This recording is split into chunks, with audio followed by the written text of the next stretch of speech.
When it comes to the perfect match, this is exactly what I mean. A Premier League proven player, a Champions League winner, a Premier League winner, done a lot of things in La Liga now at Atletico Madrid, won a World Cup, won a Copa America.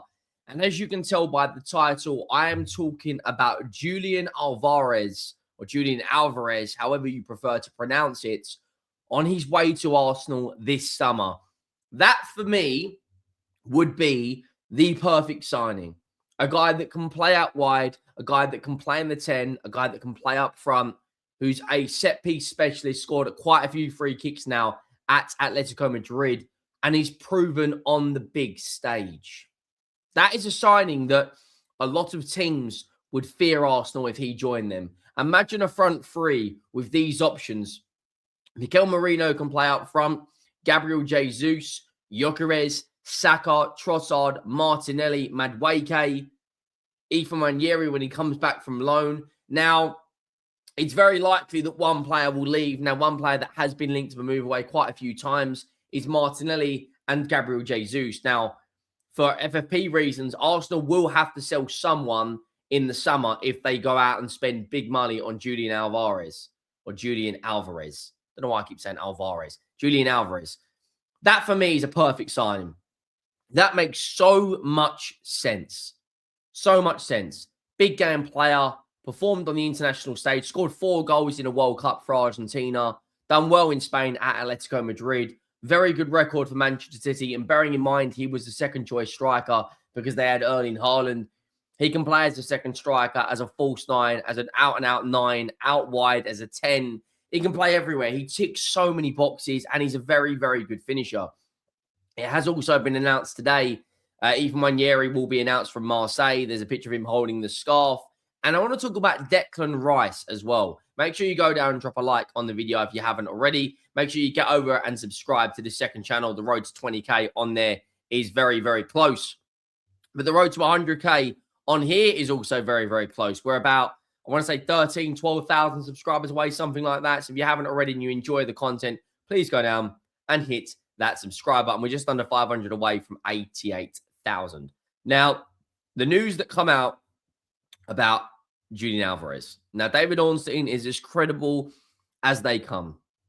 He's most people's number one. Some people prefer Romano. Some people prefer Ornstein. But this is what he has said in the last 24 hours about Julian Alvarez.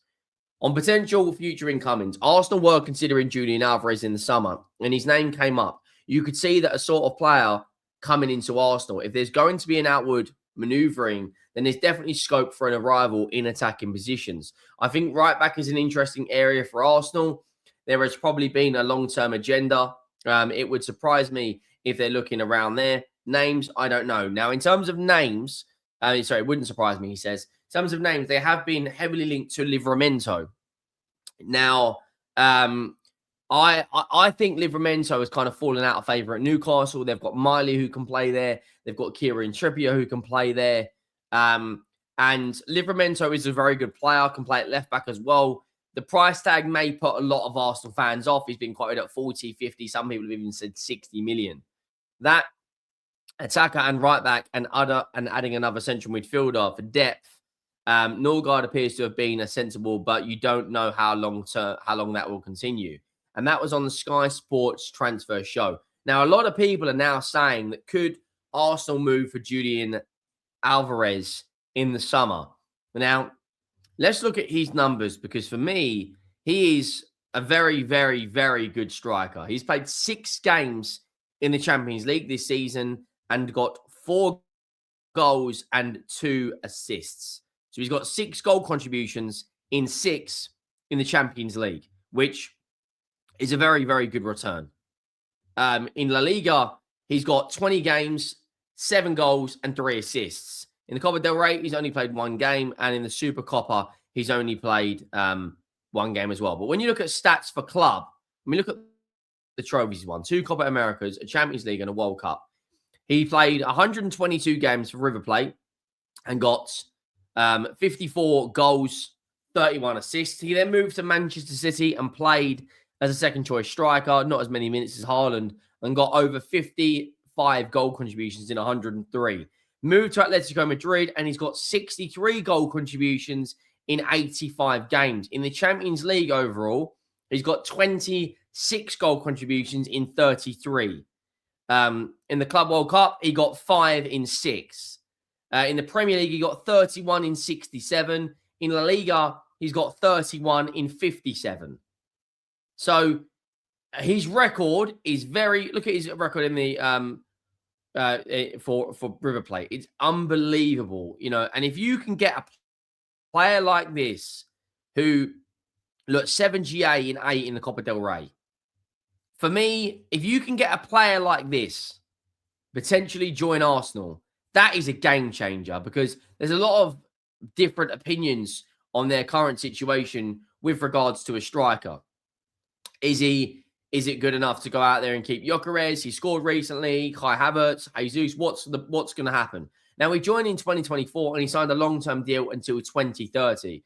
As you can see, across the transfer market, he can play right wing, left wing, and striker, and he's valued 100 million euros. Now, if they go out there and win the league, if they go out there and win the Champions League, for instance, they are probably going to go and do another 200-300 million pounds.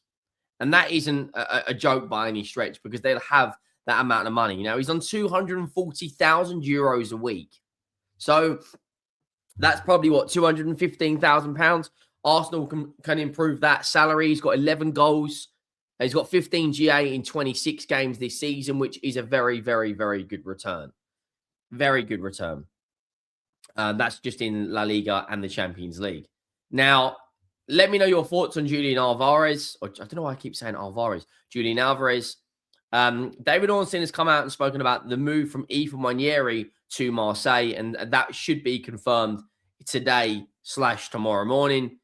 David Ornstein on Nwaneri, I think the thinking behind it for this was 4 months ahead. Arsenal want Nwaneri to get games, and Nwaneri will want to be playing, and Marseille see him as an ideal for the position they've been needing to fill in their team. De Zerbi spoke to Arteta. Arteta wanted Nwaneri to go to Marseille to play under De Zerbi. That's how highly he rates De Zerbi and the club. Nwaneri, to acknowledge, is a very attractive as well. They play very attacking football, so that it'd be interesting to see how he gets on. You could say, why didn't he stay and be part of the squad that may lift trophies? This is his boyhood club. They don't want him to go. I presume he doesn't want to go anywhere longer term. Arsenal could go on to even greater success in the years ahead, and he will see himself as wanting to be a part of that. If that's going to be the case, maybe sadly you have to sacrifice this period of time to be able to hit the ground running in the future. And I think that's bang on the money what he said. Nwaneri, it is expected to be announced today/tomorrow. I think that's a really good move for him. I'm not going to lie. He, for me, is a very top talent, but at the same time, they have got a lot of players in positions. We've spoken about this a number of times. They've got Eberechi Eze, Martin Odegaard. Kai Havertz could probably play 10 at this moment in time. Max Down will be back end of Jan. He could come in as well. And Nwaneri, it's looking very, very likely that will get announced in the next coming games. Now, Arsenal this weekend, I've got Manchester United, right? And I want to talk about Declan Rice, because in the 11 that got the win at the San Siro against Inter Milan at the weekend, Declan Rice wasn't involved in the 11. He came on off the bench. They started with Raya, the back four. Lewis Skelly come in. Timber was taken off. He's really flexing his squad at this point. You look at the amount of players that will come on. Ben White, Declan Rice, who come on and got booked. Gabriel, Gyökeres, who scored. Martinelli, Odegaard, Nwaneri, Noni Madueke, and Kai Havertz were all not even included. And bearing in mind, they're still without a couple of players who should be back fit in the next 1 to 2 weeks. Now, Man United and Leeds and Chelsea, Declan Rice in those games for me is the most important player that Arsenal have got. Man United at the moment are winning a lot of battles in their midfield, and they've actually had more shots on target this season than Arsenal, which is crazy. Karat El-Mati, they could probably make a handful of changes and go out there and comfortably beat them and make it 8 wins out of 8. Now, Leeds United is a very, very tough game away from home.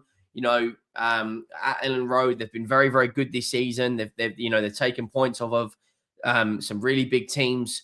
Chelsea, again, Palmer, Enzo, and Caicedo will all be fit, probably reach them back. So Declan Rice is so important that he starts. I would imagine he will play against Chelsea, Leeds, and Man United, and they will rest him against Karat Almaty, Wigan, and he'll probably play Sunderland and Brentford. They've got a lot of favourable games. I fancy them to beat well, I'm not saying they're going to win, 7 games. I'm not saying they're going to win their next 7, but look at their recent, other than that Villa game, beat Bruges, Wolves, Everton, beat Palace on penalties, beat Brighton, Villa, Bournemouth, drew of Liverpool, beat Portsmouth, beat Chelsea, drew of Forest, and then beat Inter Milan. And they've got a favourable tie again in the FA Cup, and you would imagine they would go out there and comfortably win that game, because as it stands right now, they are in a very, very, very strong position on all fronts. But Declan Rice, for me, is so important in this run of games. They've still got 3 games this month, and there's only 9 days left of this month. So that's what? 1 game every 3 days. They play Man United, can comfortably, change the lineup against Karat Almaty. And then, if they make it 8 wins out of 8, when you look at the position they're in the Champions League, you look at the position they're in the Premier League, I'm not saying they're going to come out there and win the double or do, something of absolute insanity this season. But I don't see Man City going out there and smashing Wolves to pieces. I don't necessarily think that will happen. You look at that, they've gone very, very hot and cold in their recent 5 results, 1 win in their last 5. Villa have dropped off a little bit. And in the time where, City have drew and Villa have lost, Arsenal have won. When they've both lost at the weekend, Arsenal have drew, and they have improved that gap to 7 points. And bear in mind, Aston Villa will be playing tonight away in Turkey, and then we're playing away against Newcastle United, in which I actually think Newcastle United will go and beat Aston Villa. I'm going to be honest with you. I think that game is a really, really interesting matchup. I think Newcastle United at St James's Park have got the 6th best home record in the league. And if they were to win this, they would go up to, I think, the 2nd best home record in the current league. And their fixtures, they've got Aston Villa have got Newcastle away. They've got Fenerbahce away. They've got, Salzburg, and they've still got 3 games themselves this month, which is going to be really, really interesting. Then the 1st of February, they've got Brentford as well. So look, it could go either way this game, but I do think Newcastle will have something for